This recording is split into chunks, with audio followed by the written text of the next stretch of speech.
The desert road stretched ahead, a ribbon of jagged stone lost in the ink-black night. Joseph kept a steady, firm grip on the bridle, his knuckles white against the dark leather. Beside him, Mary leaned into the rhythm of the donkey, her hands pressed against the animal's mane to steady herself against the uneven ground. The wind bit into their faces, carrying the sharp scent of parched earth and cold mountain air. Every step required a deliberate, exhausting effort. The animal stumbled over a loose rock, its hooves clattering against the silence, and Joseph pulled the lead tight, bracing his weight to keep them upright. They did not speak. The only sound was the rhythmic thud of feet against stone and the labored, steady breathing of the travelers. They pushed forward through the darkness, muscles aching and eyes fixed on the horizon. Then, a flicker of movement broke the monotony of the shadows. Far ahead, perched against the jagged silhouette of the hills, a cluster of tiny oil lamps sparked to life. Bethlehem. It was a distant, fragile promise of rest.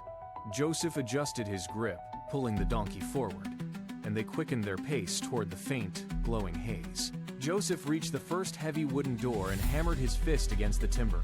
A man pulled the door open, his face illuminated by the harsh, flickering glare of a torch. Joseph gestured toward Mary, then pointed to the dark road stretching into the hills behind them. The innkeeper shook his head, his hand instantly reaching for the latch to slam the door shut. Joseph reacted by pressing his palm hard against the wood, forcing the door to stay ajar. He held the position, his gaze locked on the man until the innkeeper sighed and withdrew his hand. The innkeeper pointed a thumb toward a low-roofed stone structure at the back of the yard. Joseph released the door and led the donkey toward the shadows. The air inside the small building smelled of dry straw and animal heat. A cow shifted in the dark, its rhythmic breathing visible in the dim, filtered light. Joseph cleared a space in the wooden manger, pushing aside the stalks of grain.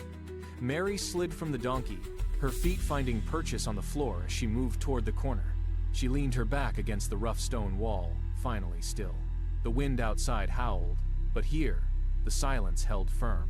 Joseph knelt by the wooden manger, his movements methodical and slow. He smoothed a thick, woven cloak over the rough grain, lining the space until it was soft and level.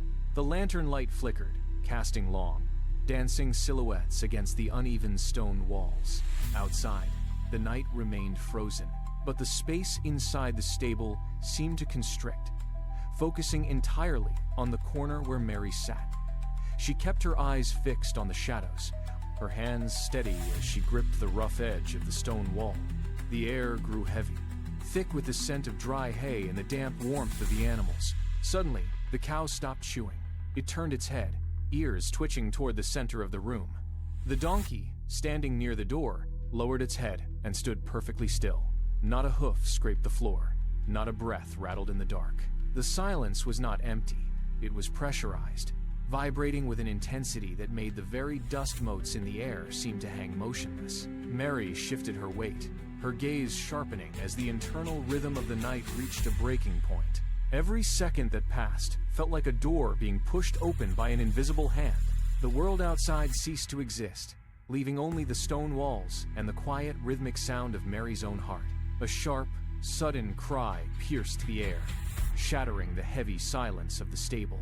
The animals stirred, hooves scraping against the hard-packed earth. Mary moved with swift, precise motions, lifting the infant and wrapping him in strips of clean linen.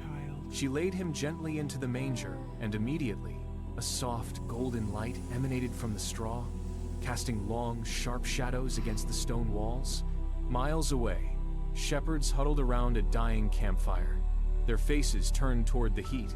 Without warning, a blinding flash of white light descended from the clouds, turning the ink-black night into a searing, midday glare. The shepherds scrambled backward, shielding their eyes with their forearms and knocking over their cooking pots. In the center of the radiance, a figure stood with wings spread wide against the stars. The intensity of the glow forced the men to the ground. They remained frozen as the light pulsed, then began to fade. They did not wait for the return of the dark. They scrambled to their feet and sprinted toward the village, their boots pounding against the hard, uneven earth. The air roared with the sudden, frantic energy of their movement as they raced toward the source of the brilliance. The sun crested the hills, but the star did not vanish. It hung in the pale blue sky, a steady, piercing point of light that turned the morning shadows into gold. In the village square, the normal rhythm of the day stalled. Children who had been running through the dusty streets slowed their pace, their wooden toys forgotten in the dirt. They stopped and reached their hands toward the sky, eyes fixed on the brilliant glow above the stable roof. A young girl sat on a stone bench, holding a flat piece of coarse bread. She saw a boy standing nearby, his gaze locked on the light, his shoulders hunched against the morning chill. She tore the bread in half and pressed the larger portion into his palm. He looked at her, then at the star, and nodded. They stood shoulder to shoulder, the warmth of the bread bridging the distance between them. The silence in the square deepened, not with tension, but with a quiet, collective resolve. Neighbors emerged from their homes, pausing in their doorways to watch the light. One by one, they began to speak, their voices steady and clear as they echoed the message across the square. Be kind, be humble, and share hope.